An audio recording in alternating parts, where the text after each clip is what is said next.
Start. Cool. And here we are. All right. I love watching people filter in. Let's see.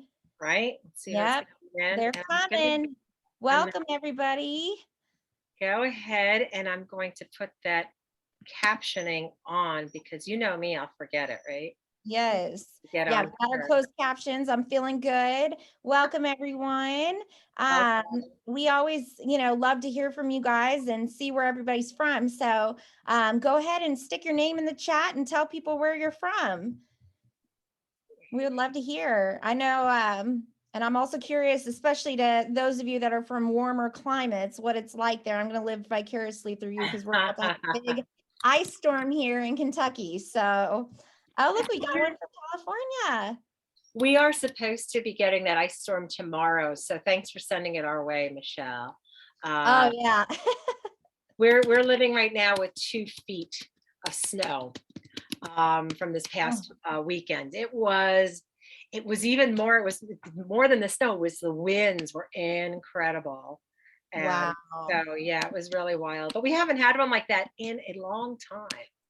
So I kind of dug it. I had a quart of wood and a case of wine and pizza. We ordered it. I was like, fun. Yeah. Well, I mean, you can't really go wrong with wine and pizza. So I think it was great.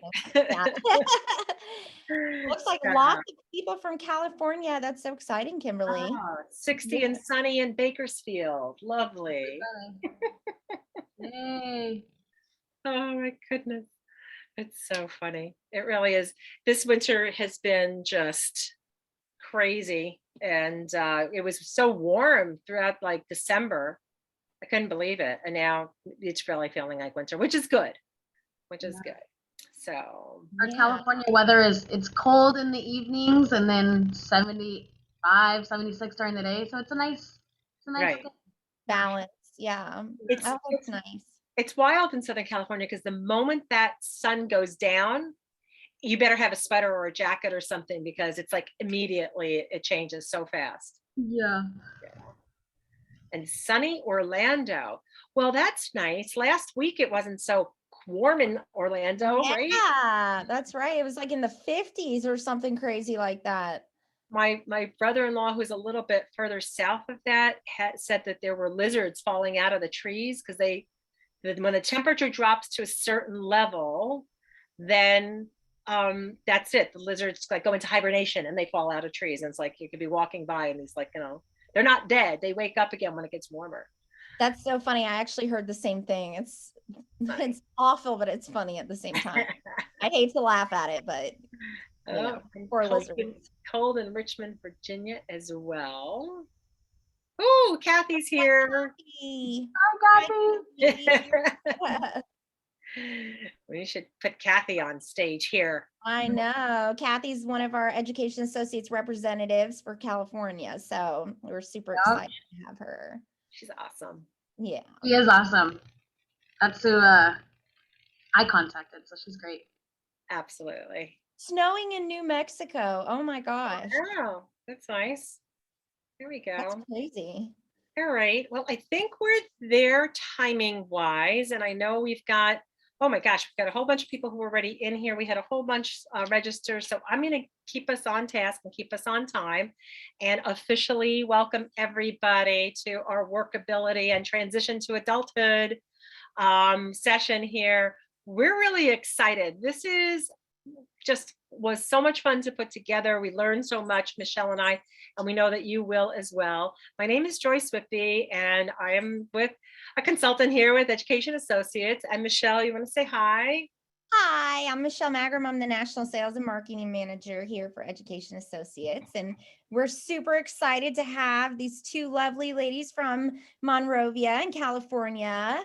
So thank you guys for joining us. And I just can't wait for y'all to hear their stories because it's amazing. And you guys are going to love everything that they have to say. Lots of things that you can copy and put on into your own districts. So Michelle, you're going to go down into the chat. Like down, right? Yes. it's not anywhere physical. You're just going to the chat. Right. Right. Um, So yeah, so throughout the webinar, I'm going to let them take it away. And, you know, if you guys have questions, we love your participation. So feel free to throw it in the chat and the Q&A, and I'll be there to answer, and I'll save some for a Q&A portion at the end. Okay. So I'll see you guys in a little bit. That's great. And I'm just going to kick us on off here. I will let you know that we did remember this month to turn on the closed captioning. Last month we were mortified because we forgot until the very end when somebody asked us, would we do that? I'm like, of course. It's not the world's best closed captioning. You know, sometimes the words are not correct. It gets pretty much 90, I want to say 98% of everything correct.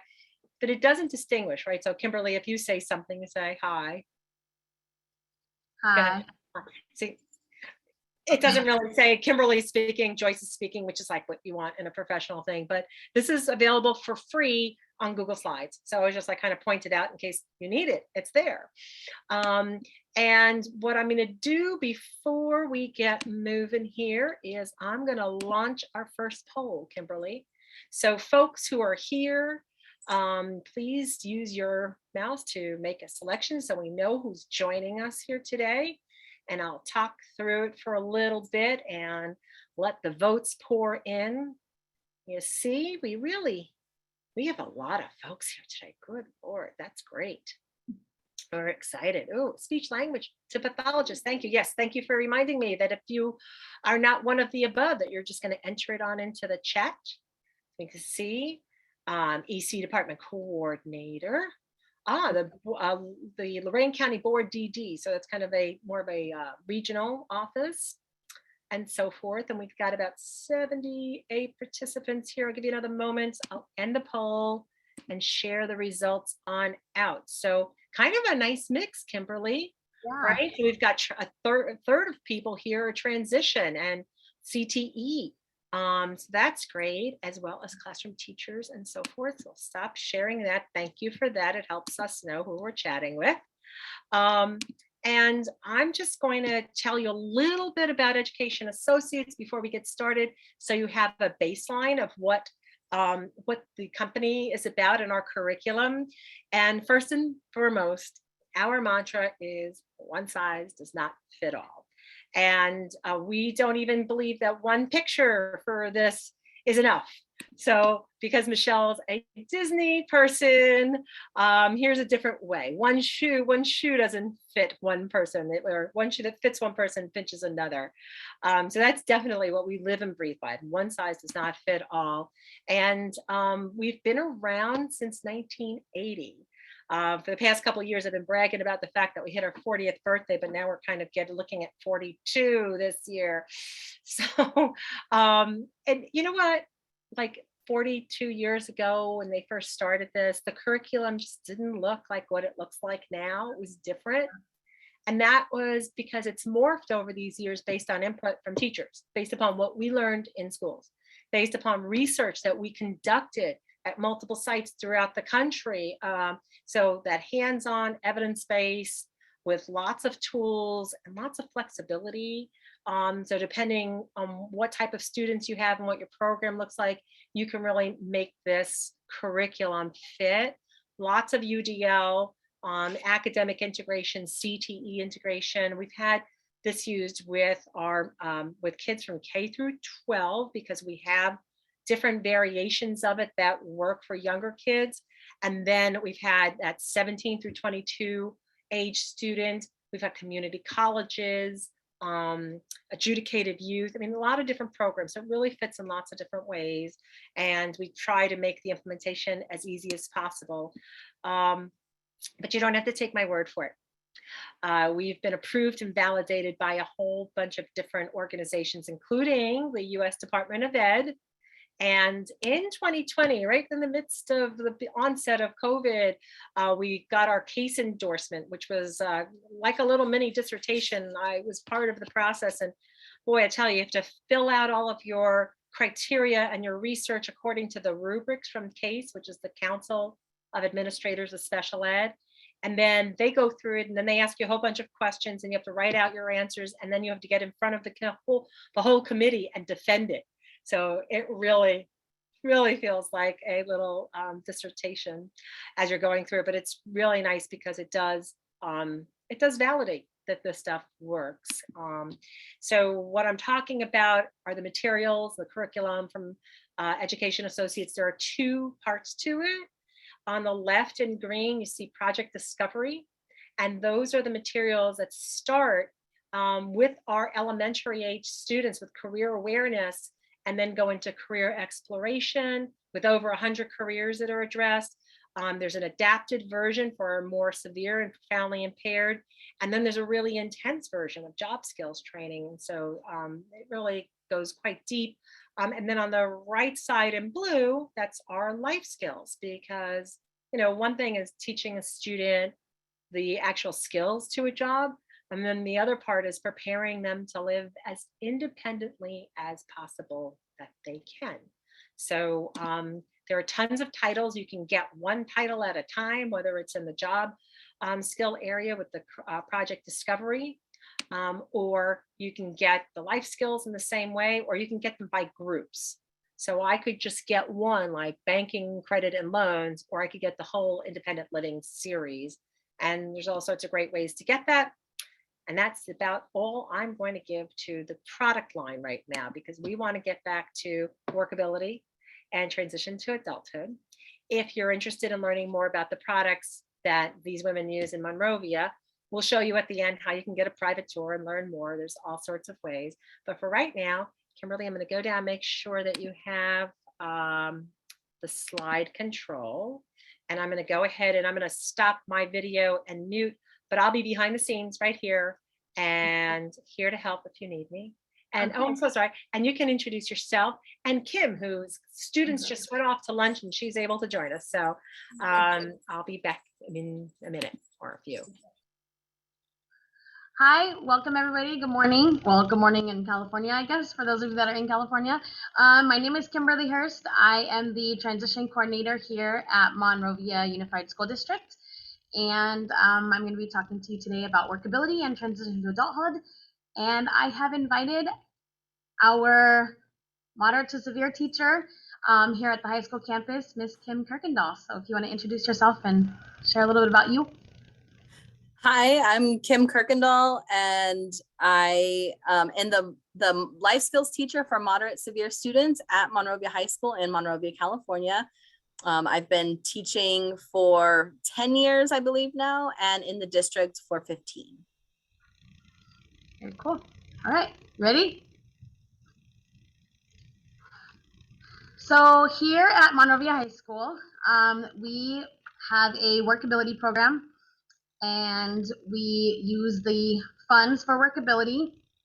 Actually, I'm going to talk about our school first before I go into workability. So at our high school, we have about 1,500 students, and then roughly 190 students in special education, just specifically at the high school. We also have an adult transition program for our students that leave our high school and want to continue with their education. And so they attend our adult transition program. And then from our alternative education programs that we have here at the high school, we have Mountain Park, Canyon Oaks, and Monrovia Community Adult School. Sorry, I'm super nervous, so sorry if I'm mumbling a little bit. So at Monrovia High School, it's a very small district, but our workability, this on the left slide, on the left-hand side of the slide, whatever, that's our workability data. So we have about 210 students that are eligible, and then we serve about 131 of those students. We serve more, but that's just kind of like an average. I place roughly about 38 students a semester or a year at a different business in the community, and I'll go into that in a little bit. And then out of those 38 that have been placed, 7 of our students have been hired after they've completed their hours at the business that they were at. So our workability program, of course, we want goals for our workability program, and we would love to increase our CTE courses for special education students. We also want to have more community partners, and so that would be great if we had more businesses that would like to join us. and partner with our school. And then obviously we want more of our students to be hired after they are placed in the business. So a little bit about WorkAbility, because I know it is a California thing and there's lots of people that are not from California on this webinar. So it's funded and administered by the California Department of Education. And this grant allows us to serve our students in areas that will help prepare them for a competitive career. These students that participate in WorkAbility are students that have an individual education plan, so an IEP, and they get to have the opportunity to complete their high school, secondary education, and they also can gain marketable job skills while they are in high school. So students who participate in WorkAbility get served in these 3 areas right here, the boxes that are in blue. So school-based preparatory experiences, those can include any career vocational assessments or education that we do with the students, employment, post-secondary educational planning, curriculum integration, any kind of work readiness skills, stuff like that. And then the next box is the career preparation and work-based learning experiences. So this is where they actually get placed in the job. So work-based learning, career awareness, any exploration activities, employment, anything like that. And then the last one is the collaboration piece. And we do a lot of interagency collaboration. Sorry, school bells. We do a lot of interagency collaboration within our district. And so we partner, which I'll talk about actually later. But in that little area, we service our students in the life skills independent living classes here, any partnership collaboration that we do with the Department of Rehabilitation, and then of course the family participation as well. So the students who want to work are allowed 50 hours per semester in our WorkAbility program, and they get paid at minimum wage, and so they are competitively integrated into the employment sectors of their choosing. These hours give them the opportunity to gain work experience within a supported environment. So I'm always there to assist them if they need it. If there's any kind of concern with the employer, then I am there readily available for the business to contact. And we can ensure that those students that are placed in the business side are successful at their jobs, because we don't want them to not be successful and then it kind of deters them from wanting to get hired independently. And so the WorkAbility program staff really does support our students. And I wanted to actually mention, let me go back to this slide real quick. So sorry. In talking about increasing our CTE courses for special education, this is kind of where Education Associates comes into play. I had heard Kathy Lindstrom, she's one of the California Education Associates people. I'm sorry, I don't know your title, Kathy. But she came to one of our meetings and she brought all of the Education Associates curriculum with her, and I immediately was like, this is so great, I really want this for my school site. I was actually brand new that year that I first met with Kathy, and I was like, this is so great, like I really want to like implement this in my district, and I'm going to go back to my district and I'm going to tell everybody about it because it's super cool. I went back and we couldn't find a lot of the funding at that moment, and so Kathy, bless her heart, she's been keeping in contact with me over the course of the last 5 years, and she continuously reached out to me and she helped me figure out ways that we can fund it and get it onto our campus.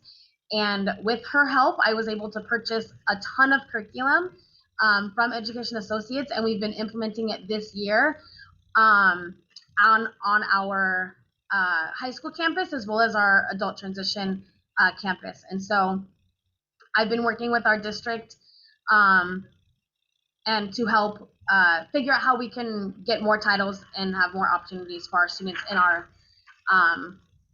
classes, and then build more CTE courses using this curriculum as well. So, sorry, now I want to move on. So, jobs in our life skills classroom.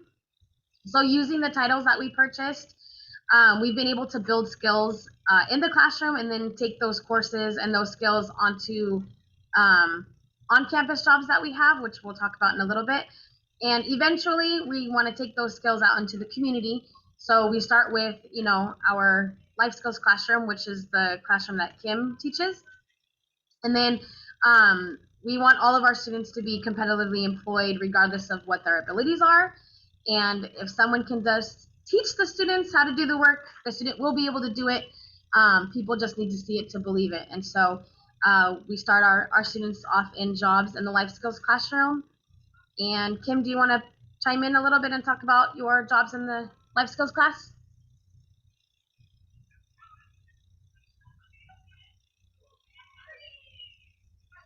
I think she's having internet issues, so I will just continue. Maybe she'll chime in a little bit. So sorry, guys. So some of the jobs that Kim has in her classroom are electrician, garbage management, table and desk cleaner, mail carrier, custodian, DJ, dishwasher, and sous chef. And all of these jobs, they are, the students earn like class money, and they're paid monthly, and then they, I think every month they go through like their bills, and so they pay like a rental fee for their desk. They clock in and out daily, and they pay all of their bills, and then if they have extra money, then they can go shopping at the class store and purchase items and purchase things to use, or purchase like free time for her leisure Fridays that sometimes she has. These are two students that are doing their classroom jobs. So we have the garbage management, and then we have the desk, table and desk cleaner. But the mail carrier, they help us with checking the mail. And oh, come on in. Oh yeah, sorry. Kim's joining me in my classroom. So sorry. So I will let her finish talking about her jobs in the life skills classroom. Sorry guys, my internet, I could not hear anything. All right, so I don't know what you said already. I talked a little bit about what jobs we have, or what jobs you have, and then I just talked about the pictures of the students. And then we talked about your, and let me go back to this slide real quick. But then we talked about like your class money and stuff like that. Did you give an overview of my class? No, go ahead. Okay, so I do have 8 mod severe students in my classroom with varying levels. We do life skills in class. And as Kymberly said, we do use like a fake money system in our class. We have students sign in and out with the free program that we have, and then they earn hours and they make minimum wage in my class. So every week they get a paycheck. They also, I try to refer to myself as like the boss, my aides as the managers, and they are the employees. So kind of setting up like a mock job, any job that you would walk into. We do have life events, kind of like the game of life, where it's like, you got a flat tire on the way to work, you have to buy a new tire for your flat, and they keep a running record like a bank account. So that's kind of a way to integrate money skills. Good. Sorry, I like ran over that. Okay, so we can move on and talk about our on-campus jobs. So these are 5 jobs that we have on our campus currently. And I made those job postings this year, and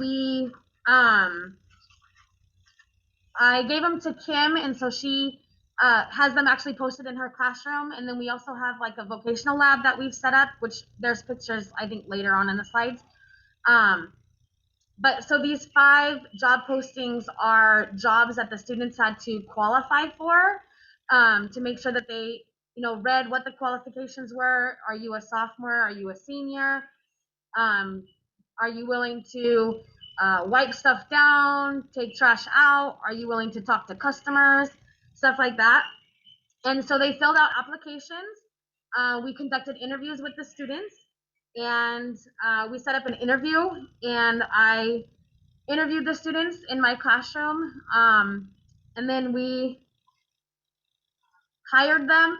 So I don't know, do you want to add anything? Yeah, so that's exactly the process that we went through. And the collaboration is a big part of it, to make sure that we get the students interacting with different people on campus in different situations. And then this is kind of a step up from my class job. So like, you know, my class jobs are just in the classroom. This has more responsibility to it and outside of the classroom. And then this also helps them kind of find some skills that they are good at and want to be or can be successful at. And they are also real world skills that they could take into any business and find some kind of job that they can do. And so the cleaning and maintenance curriculum that we bought from Education Associates has been successful in helping us set up and partner with my school site. And so we help clean up around campus. And so we also have a SELPA class on our campus, and they work with maintenance to clean up our cafeteria after lunch and after breakfast sometimes. And we started a shredding service on our campus last year, and also our students in our SELPA program work that. And then this year we implemented a Copycat, which is our coffee shop assistant. And we have students working with our department at first, our special education department, to get kind of understand and get it started. We're hoping to implement that in a bigger scale next year, where we'll have maybe a couple of teachers on our campus that will give us orders of what they need copied. And then Kim students will make those copies and then put them in the mailboxes. And then we have the MHS Postal Service, and they help to sort small mail packages in our mailroom in the teachers' boxes.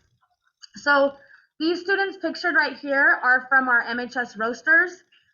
It is a coffee cart that I started a couple years ago along with Kim's help. And we started this MHS Roasters coffee cart to give our students in our moderate to severe class more job experience, because unfortunately in my my grants I don't have the funding for job coaches necessarily. And so I take on the responsibility. Kim comes in off the clock, bless her heart, to also help me run the coffee cart. So we are every morning from 7:30 to 8:30, 3 days a week, sorry. We have a coffee cart on our campus. And they are, I think the next slide. Oh yeah, here's a little video that I guess tells you more information about it. So I'm just gonna let Joyce come in and share the video. Yep, hold on a second. I'll get to the other tab and pop that on. Here, I put the mute sound on, and it's a way to teach special education students job and communication. okay, I'm putting it. Good morning. Morning coffee means a little more at Monrovia High School. It's a way to teach special education students job and communication skills. It's just the way that they could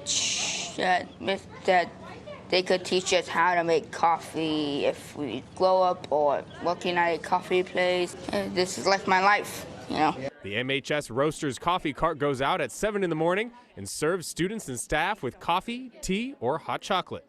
In the morning, I'm like, hey, you know, Dante needs to get out. We're gonna work the cafe, and he's up and ready, has breakfast, and he's here. He loves coming to school, and you know, just being a part of all this is pretty great to see. The program gives students a chance to learn critical thinking skills, financial management, and job skills that they can put towards a career after graduation. They're learning job skills for a barista job, maybe. They're learning how to use money. A lot of them are using the communication skills that they may or may not have had just in the classroom or out in the community. So it's been really positive, and the students are really enjoying it, and we've had really good feedback. The program also makes use of technology to give all students the chance to gain work experience. We have one of our students, and he uses an iPad to communicate. And so we set up his iPad on the top of the Keurig machine, and he'll push the button, coffee, tea, have a great day, thank you, you're welcome, and he'll hand it off. Thank you. The program plans to expand to other businesses like Walgreens and Smart and Final. It's important that they're competitively employed and they're integrated into the community, because they can do it. They just need the right person to guide them and show them, but they definitely can do it.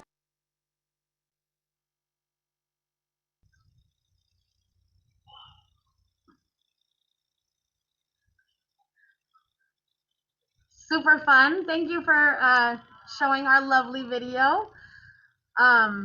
So in the previous slide, I also wanted to mention real quick that our students, here, I'll go back to it, I think. Oh yeah, captions.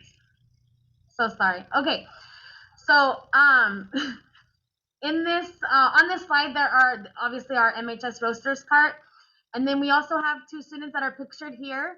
And as part of being employed at the coffee cart, I have our students count our cash box every month. And so at the end of every month, I bring the cash box over to Kim, or I end up pulling some of Kim's students.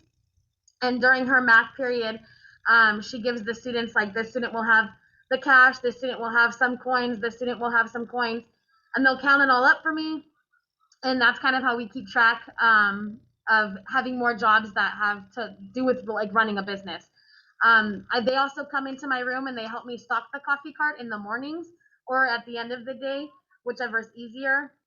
They fill the drawers that we have, if you can see kind of the little drawers on one of the pictures, with all the K-cups. And so the students come over and we talk about running the business and how it looks and what we need to do to keep it stocked. We have all the coffee, the sugar, the cream, all that kind of stuff that needs to be stocked. And so this is the whole business that we do on our campus. And it's kind of self funding. So we use the money we make to just replenish it. Yeah. These are work experiences that we have in the community. So we partner with local businesses in Monrovia. Some of the businesses are the Loose Teas, which is a tea shop that we have here in our community. We have the Monrovia Chamber of Commerce. They've been great. They've helped me do a ton of stuff this year. At our school district, our students from our Adult Transition Program go to our district office and they work in the special education department along with our director, Jennifer. And she is their boss when they're over there. And they answer the phones, they do filing, and they do shredding.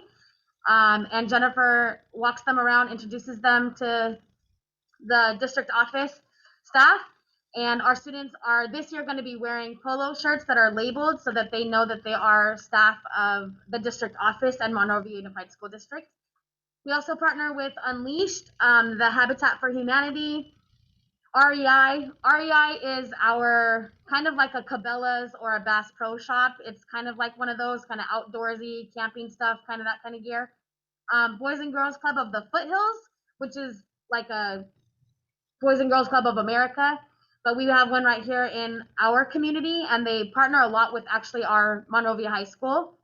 And then the Foothill Unity Center is a program that provides assistance to maybe low income or homeless people, and they give out food every week or every day. So our students go in there and they kind of sort items, they prepare boxes or bags to give out to the community, and they put on actually a lot of events in our community as well. All right, so these are some of my students, and we were doing lessons in our vocation lab, which is new this year. So we're still working on it, but here's some pictures of the beginnings. Using the curriculum from Education Associates, we created a shared teacher drive to kind of cross-reference the kits that we had versus maybe some curriculum that we had from other curriculum within the district, or resources that we knew of, and just cross-reference them. So, if you were doing like food service, you would have, all the kits together with any other resources that you might need or could work together. And we kind of blend them together. So there's actually 3 teachers who use the curriculum, 2 at the high school and 1 at Adult Transition. And it's just an easier way for us to either keep track of materials and who's sharing what or using what, and other resources we may know of. So it's a great way to collaborate.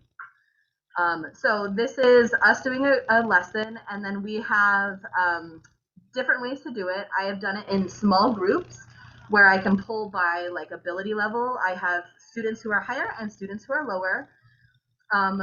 So we could do that way. I've done that as well. But also whole group I feel is beneficial to everybody, even if it's the higher level achieve life skills that we have. I still put my lower students in there to get something and some exposure from it. Usually an adult will sit with them and complete the activities. but they have games in there and like word searches that the kids like. But it's really interactive along with, you know, the PowerPoint presentations. We do a lot of discussion about it, about the topics. And then they have the assessments for pre and post, which I find really interesting. Just I'm a data person and I like seeing the beginning point and the end point and how much that my students do grow from every level. And then this kind of helps me create goals for my IEP. So if I see a need where the student didn't score very well in the pre-test or the post-test, maybe we need to think about making a goal in the individual transition plan within the IEP or just a goal by itself.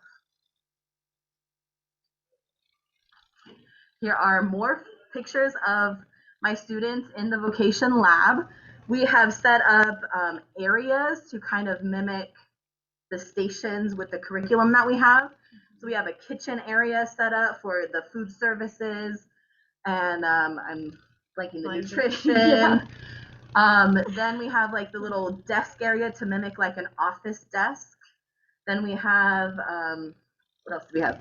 We have the back room where we have it's more like a closet and a bedroom. Yeah, like a bedroom set up, a mock apartment, if you will. And just how to integrate those kits, which are amazing, by the way. Lots of supplies in there that are really useful and just beneficial for all students, the low ones especially because it's hands-on.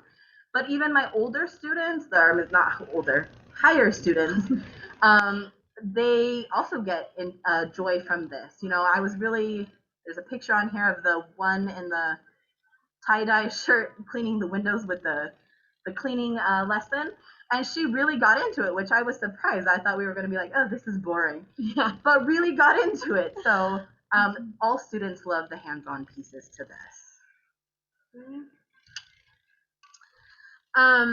As part of what I do here on the campus, we take our students to two local community colleges. One of them is Pasadena City College, and the other one is Citrus College. Both of those colleges are very close in proximity to Monrovia High School, where we're able to take actually the Gold Line, which is like our metro public transportation. So we can take that, and we do tours of PCC and Citrus. We walk around the campus. They show us the programs that they have. They also take us to the Disabled Students Program Services Office, so DPS or DSPS, depending upon what your college calls it.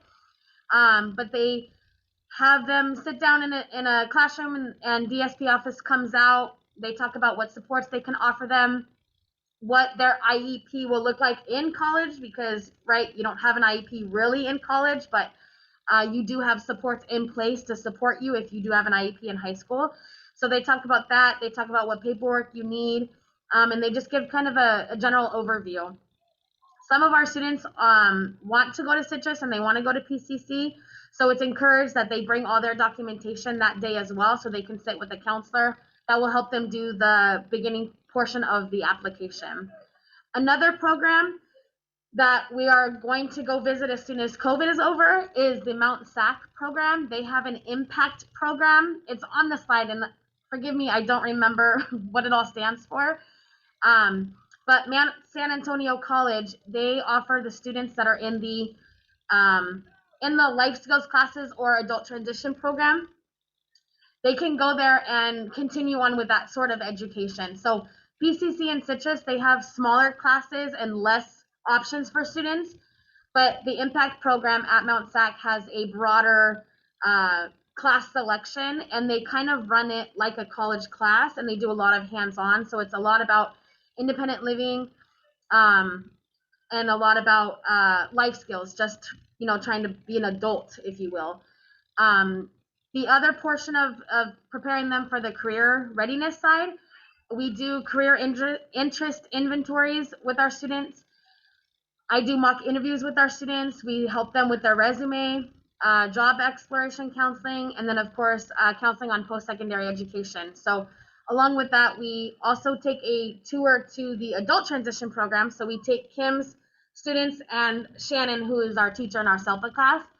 We take those students over to our adult transition program where they can tour the school site and see where they're going to end up if they choose to go there. And they actually really love going there because they get to see all their old friends that that they were at high school with. And then we have lunch with them and hang out for a couple hours with them. So those are some cool things that we do.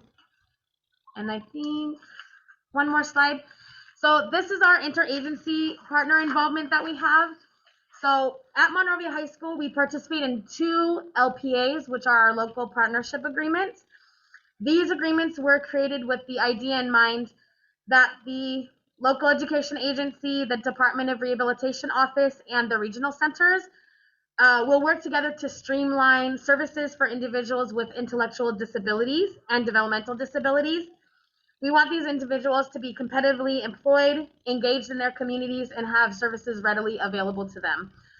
I am lucky enough to be part of 2 LEAs or 2 LPAs, and so one of them is the San Gabriel Valley LPA, which we have 2 regional centers, 2 Department of Rehabilitation offices, and there's 19 school districts involved with that one.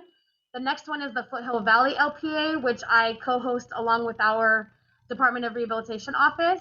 And then we also have the same 2 regional centers that are involved in the San Gabriel Valley one, also on the Foothill Valley one, so it makes it really easy. And then there's 7 smaller kind of districts that are up here on the Foothill kind of side that are involved in that LPA. And through we want the services to be uninterrupted for the students as they move through school. So through the Department of Rehabilitation, we're able to provide our students with work experience and support after they graduate from high school with either finding employment or they can also gain funding for college if they want to go on and continue their education. So we work really closely with our Department of Rehabilitation. They come to our school site and they do presentations. I'm in constant contact with the counselors that are over there.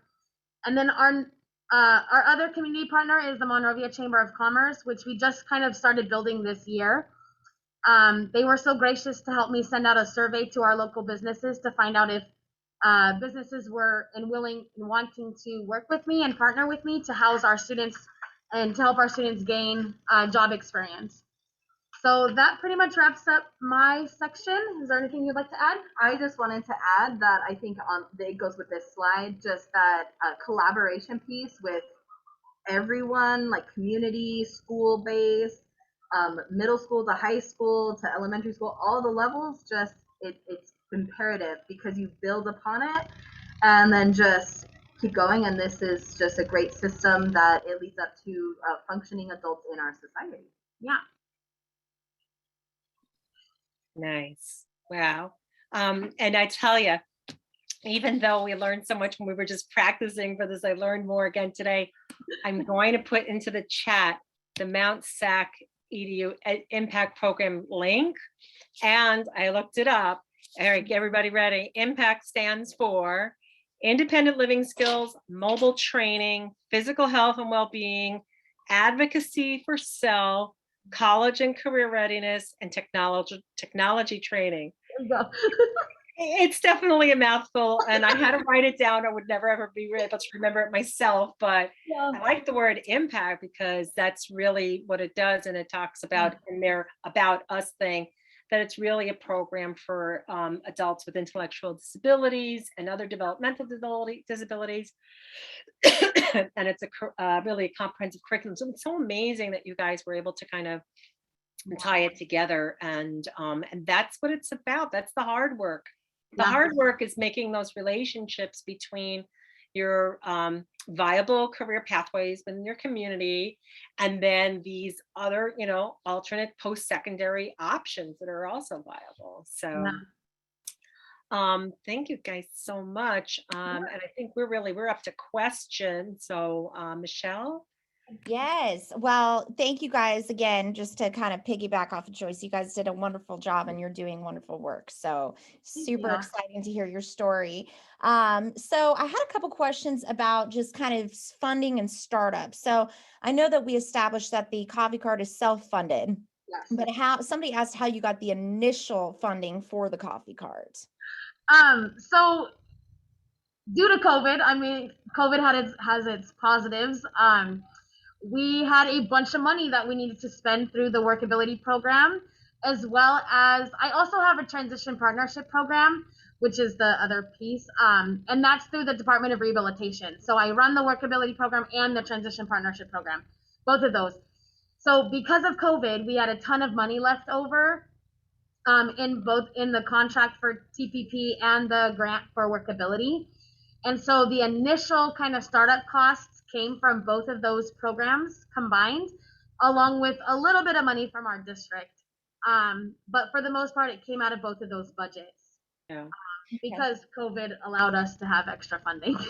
I've heard that from a few other districts around the country, just because I know WorkAbility is California, but you know, we all had great expectations for this 21-22 school year.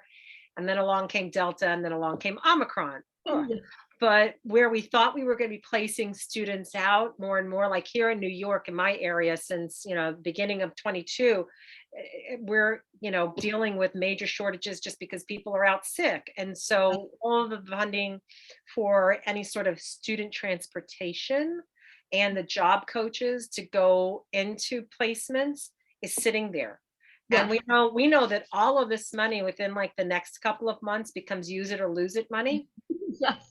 Yeah. So that's what I want to kind of point out, that regardless of, you know, California or the rest of the country, everybody has that kind of a situation. So it's good to be a squeaky wheel. It is. And I've had a lot of districts that are kind of in our southern region through our WorkAbility. I'm part of Region 1. And a lot of them, sorry, school bells. A lot of them have asked me like, hey, can you send me a list of what you like did, your startup, what, you know, what did you purchase, what did you buy? And so I did create like a whole list of stuff. And so, I mean, I can send that out to people if people want it. I'm willing to email that out or put it somewhere with Education Associates. I don't know if you guys want to email it out. I don't know how it works, but that's either way.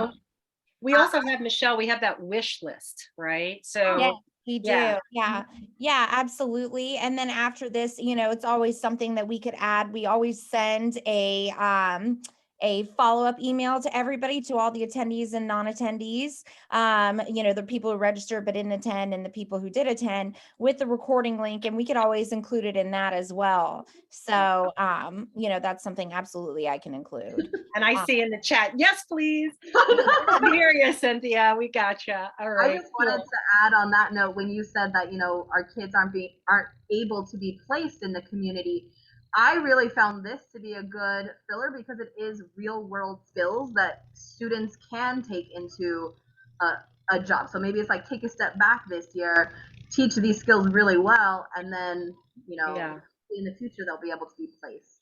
And you guys did a really good job with like your mock environments in the room and being creative with that. When I was looking at that, I wanted to make sure I pointed out that the things that you were showing, and I'm gonna I'll flip back to it if I can. The things that you showed in, my mind goes quicker than the mouse wants to click. All right, whoops, right in there. All of these things, these are all part of the kit. Yes. You don't buy that stuff. Oops, you don't buy that stuff. It's there. So the plates, the placemats, forks, knives, the brooms, I mean, just literally all of those materials. That's what we have in the kits along with the curriculum. So then you can take a look at your environment and make this, you know, mock hotel room, or this a mock restaurant, or, you know, whatever you're doing with it. So and that's, you can kind of see the kits in the background too in those bins. Those are some of the kits from you guys. The student with the broom. That's our little office space and our shredding space behind the student that's sitting with the service plate. Behind her is our little mock office space. We're still setting it up this year. So in the next month, actually, I'm going to be going over there and kind of finishing our office space because I had ordered some more stuff. So it's been great. But sorry, Michelle, are there more questions? Yeah, no, that's okay. I know everybody, I love hearing about it, and I'm sure everybody else does too. So, so a couple more questions. One, somebody's asked a couple times the free app for money that you use, what the app is called. Can you give the name of that app? It's called Time Station. I was like, if we could plug it. Time Station. You get 10 free like employees, If you have more than 10, you have to pay a fee. Yeah. But I have less than 10, so it works perfect. And we actually use it. Do you want to grab a card from the coffee cart? She'll grab a QR code. So we just open the app on my phone. So we actually use it for the coffee cart as well. And so it's literally just a QR code. And there's an app on my phone. So when the students come to work, it kind of looks like this. I know it's kind of hard to see, but when they come to work, then you just scan the QR code and then it clocks them in. But it's kind of hard to see. Get it done right now. Yeah. That's cool. Yeah. But so it clocks them in and clocks them out so that it has record of their time at work. That also helps me at the end of the day when we're or the end of the week when we're doing our banking, our payday. I'm just able to print a log of how many hours that they worked. It's called Time Station. Time Station. No, Time Station. Yeah. Cool. Somebody I never asked heard of that one. That's good. That's very realistic too, because you need to know how to do that when you're working. Let's say, I'm going to pick it out, Home Depot or something like this, right? So you have students who've gone through, let's say we have our agriculture kit, so you learn how to work in the greenhouse, right? When you go to work that day, you have to punch in, punch out. Yep. Pretty much what it does, clocks them in and clocks them out. Nice. Okay. Awesome. Cool. Okay, Do you so have then, anything else? yeah, the next question. So it's kind of about how you presented this idea to your school. Did you need approval from administrators and parents? Is your speech and language pathologist involved in this? So how did you get this all kind of started up? So I actually approached my director, who's actually on here. She's listening in. But I approached her and I said, hey, I have this great idea. I looked up a bunch of other, Jennifer. I had like Googled like on-campus jobs for students with intellectual disabilities, right? Like, what are they capable of doing that requires minimal job coaching? And so actually on the East Coast, so you lucky people over there on the East Coast, some of your schools already have these in place. I've of course changed it and adapted it and made ours actual like mobile carts, and our students work a cash machine, and they do handle cash back and forth from the customer. So I approached my director Jennifer and I said, hey, I have this great idea, and this is what I'm thinking. It's a coffee cart. I want to have 3 students work it, so 2 baristas and 1 cashier. This is kind of how I think we can fund it, because we're going to have a ton of extra money this year. So this is how I think we can fund it.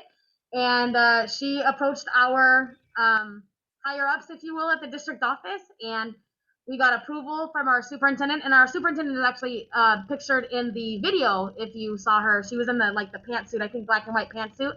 So she was pictured in there. They said, yes, go ahead. This is great. We talked to a few other people to get past some little red tapes that we ran into. And I love that, Jennifer. That's it. That's the way to go. Ask for forgiveness, not permission. even if there were some instances of that, after it's gotten off and going, I think everyone in the district sees the benefit of it, and that the kids are doing so great. Gen Ed students, Gen Ed teachers who come to shop, it becomes more of like a personal interaction and increases sociability with them as well as on top of the job skills. Yeah. So we just asked for permission and forgiveness. Yes, Jennifer. And we opened up actually in September of 2019. Mm-hmm. We opened up September 2019. We have 3 carts. So 2 of them hold our Keurigs, our supplies, if you will. And then we have one that holds our cashier and our K-cups and stuff like that. I keep looking over there because they're actually sitting in my classroom. So I was trying to think, what else do we have? But there's a whole list of stuff. We talked to our cafeteria to ensure that we weren't selling anything that they were giving away for free, of course, because we didn't want to step on toes. Cafeteria was super supportive of us, just said, don't sell this or this. And I said, perfect, we will just sell this, this, and this. So we do tea, hot chocolate, coffee, apple cider, Ice drinks. Ice drinks. We have an ice machine, so we do ice stuff.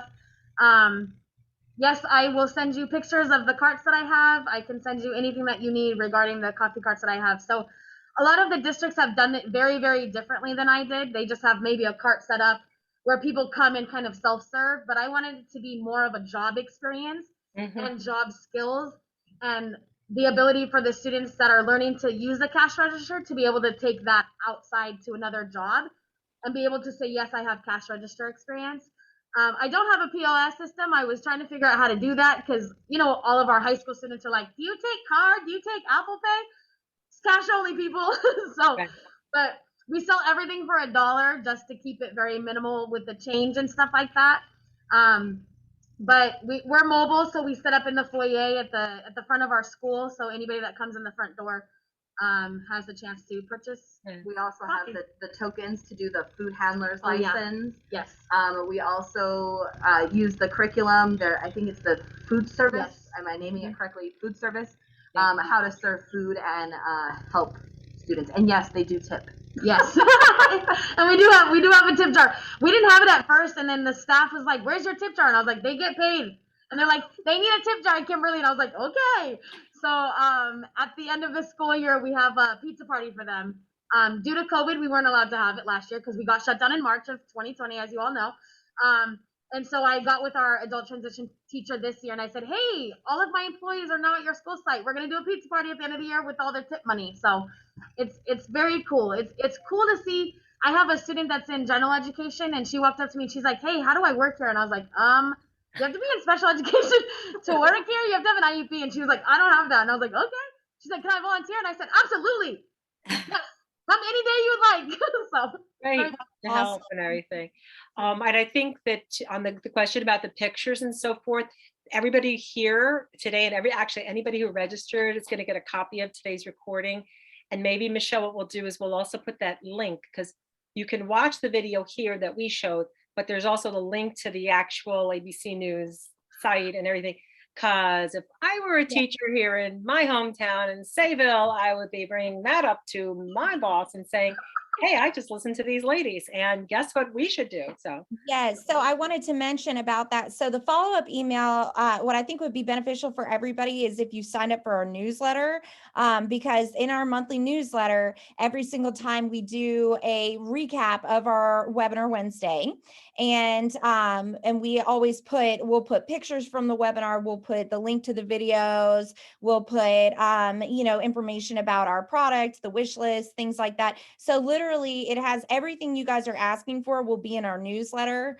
And we don't send them out all the time, so you don't have to worry about your email being all cluttered up. We send it once a month, and it's to follow our webinars. But if you want to receive that information, I would suggest going on our website now and signing up for our newsletter. And you can find it at the bottom, at the very, very bottom of the page. So if you go to educationassociates.com, scroll down to the bottom, and there will be an area where you can sign up for the newsletter. And that's what I would suggest. And it's on the bottom of just about every page on the website, Michelle. Yes, every single page. Scroll down to the bottom, you can, and it's a great thing to have the rest of the teachers, and, because we have lots of different people who present each month. So it's kind of cool to kind of do.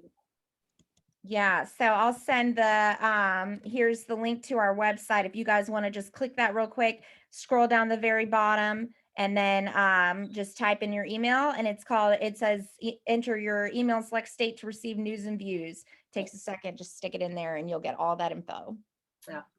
And so I just want to show a couple of the other things that we have as additional resources. So the newsletter was definitely one, but also on the website, there's a spot called resources, and this video will live underneath Webinar Wednesdays on that resources page. Also on that page are all of the videos for all of the previous, I think, 18 of these webinars that we've done. So there's lots of cool stuff from people just like Kymberly and Kim. And so other things, resources that you might find as exciting. And there was one other thing we skipped by real quickly, Michelle. Oh yeah, yeah. Just real quick, we're having a sales special right now, a winter giveaway. It's until April 1st, and we're giving away our employability credentials. So if you purchase 5 or more of our titles, we'll give you a 1-year subscription of our employability skills. Or our employability credentials, I'm sorry, for free for each title. So yeah, something to definitely reach out about if you guys are interested. And last month, our webinar Wednesday was on employability credentials. So once again, if you go to the website and go to resources, you can listen to the people from NOCTI, the National Occupational Competency Training Institute, talk about those employability credentials. It's really fascinating. And so kids who, are finishing that food service or finishing whichever thing, they can get a credential that says that they have demonstrated competency in that. And then they could go walk on into the Starbucks or, whatever it is, Green Mountain or something, and say, hey, I was a barista at my high school and here's what I learned. Can you give me a shot and try it out? All right, we talked about the newsletters. Yes, and I wanted to, oh, sorry. Yeah, go ahead. I want to, before we run out of time, I'm going to stick my email in the chat. So I know that you guys have had lots and lots of questions. So if there's anything that we didn't get to answer, you guys send me an email and I'll connect you with, your local rep, or I can answer your question for you right there. But just, you guys are welcome to reach out at any time. And I'm happy to help with any additional questions that weren't answered today. Sorry, go ahead, Joyce. That's okay. I'll put that up on the screen in a couple of slides as well. But just there's other things under resources that we always felt were really important. So there's a preview packet so you can actually see little snippets. And I think in the preview packet, that wish list is there. So you can go today and just download that. So that's in there. And then if you really want, we have the funding information. Gosh, see, I'm even forgetting what's coming up on these things as we go along. But, what funds can be used. So we were talking about the WorkAbility funds and other funds in California, but there are plenty of other funds. And so we've really done a lot of research through all of the schools that have been using us nationwide. So again, this is all available to you for free on the website, as well as an ability to click and ask for a personal Zoom overview. And then we would walk it through with you. We've had people like the director or coordinator for transition or whatever, who would get 3 or 4 of their teachers together and we'll do a Zoom for that group. And then everybody can ask questions about, well, how does this work in Colorado, or how does this work in Kentucky, or, and things like that. So we can get very specific about your own situation. And then as promised, there's Michelle's email up at the bottom, as well as that for Kymberly and Kim. And Yes. we really want to thank you guys. That was great. Yes, I really love it. fantastic. Thank you guys. And those Zooms really are, honestly, to kind of piggyback off Joyce, those really are the best way to get individualized, meetings and one-on-one time with experts about our curriculum and everything that we offer. So I would definitely suggest that too, if you guys want some one-on-one time with your team and with education associates. So thank you guys. We've loved having you. Thank you to these lovely ladies, Kymberly and Kim, and thank you to Joyce. I really love doing this again. This is, has it been like 1 year and 2 months now, Joyce, something like that? I think when I counted, I think this is our 17th or 18th. Yes. I know. Yeah.